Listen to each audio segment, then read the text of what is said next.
까먹지 않아야 되는 게 뭐냐면 이 대동법이라고 하는 거는 세금을 내지 말라는 게 아니에요. 세금을 내지 말라는 게 아니라 광납업자의 어떤 횡포 이런 것들을 막기 위해서 특산물을 내는 것을 그냥 쌀로 통일하자라는 게 지금 대동법이거든요. 네. 그래서 저 당시에 법을 이야기하면서 선혜라는 말을 씁니다.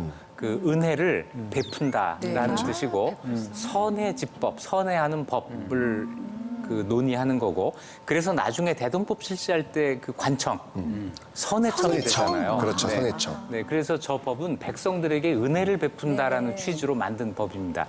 일결당 쌀 16말씩 내도록 하자고 하는 것이 처음 대동법의 내용입니다. 왜 쌀을 내게 하냐면 그 당시는 쌀이 곧 화폐예요. 네, 별다른 화폐가 없기 때문에 네. 쌀이 돈이죠. 그래서 돈으로 내게 하자고 하는 거죠.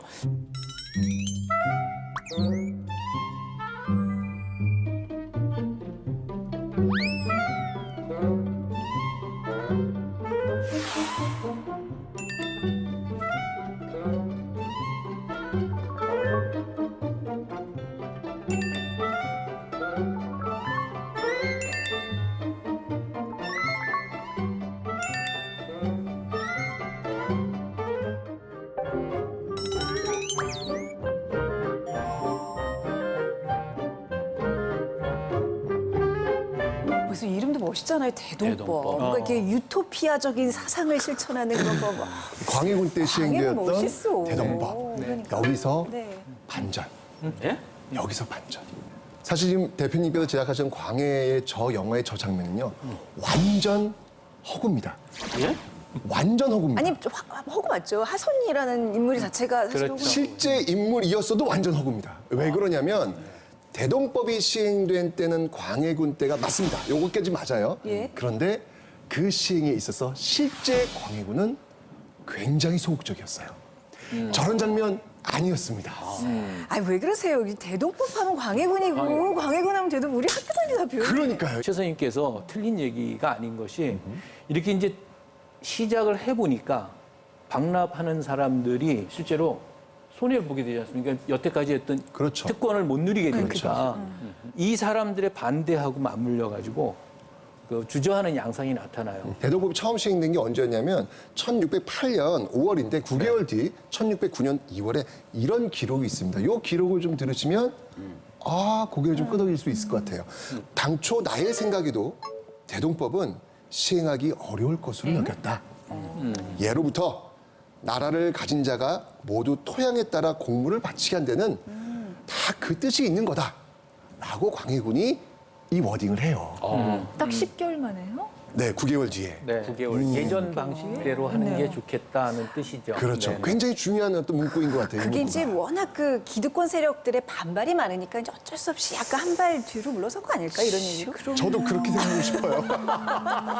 기록을 그대로 보면 네. 아직 1년도 지나지 않은 시점이지 않습니까? 그렇죠. 그때 신하들이 이 대동법의 확대를 주장을 해요. 그러니까 광해군이 저 얘기를 한 겁니다. 대동법이 아닌 공물을 직접 받도록 한 저 제도도 뭔가 이유가 있는 것이다, 의미가 있는 것이다라는 말을 하면서 뭔가 이 현물납 이것을 끝내 포기하지 않는 듯한 그런 자세를 보인 거죠. 실망인데요? 신하들은 확대를 주장했는데? 실제로 경기도 백성들은 편안하게 생각한다.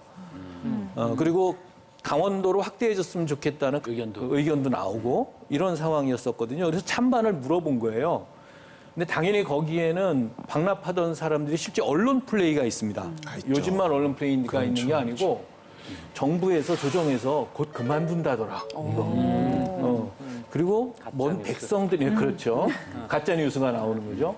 백성들이 힘들어하는 점들도 꽤 있다더라. 이렇게 사료에 보면 이렇게 언론 플레이를 합니다. 그러니까 이제 광해군도 듣고 그걸 토론을 붙여보는 과정에서 그 얘기가 나온 것이었죠. 개혁을 꿈꾸는 사람으로 알려져 네. 있었는데 구 문화를 그냥 답습한 것 자체가 조금 우리가 아는 광해랑 다른데 하는 면이 있는 거죠. 전면 실시는 아니라도 대동법이라고 하는 법을 처음 실시해서 일정한 성과를 거둔 것. 네. 이것이 역시 광해군의 업적이 아니냐. 예. 그래서 이 부분에 대해서는 네. 사실은 지금 학계에서도 의견이 좀 엇갈리고 있습니다.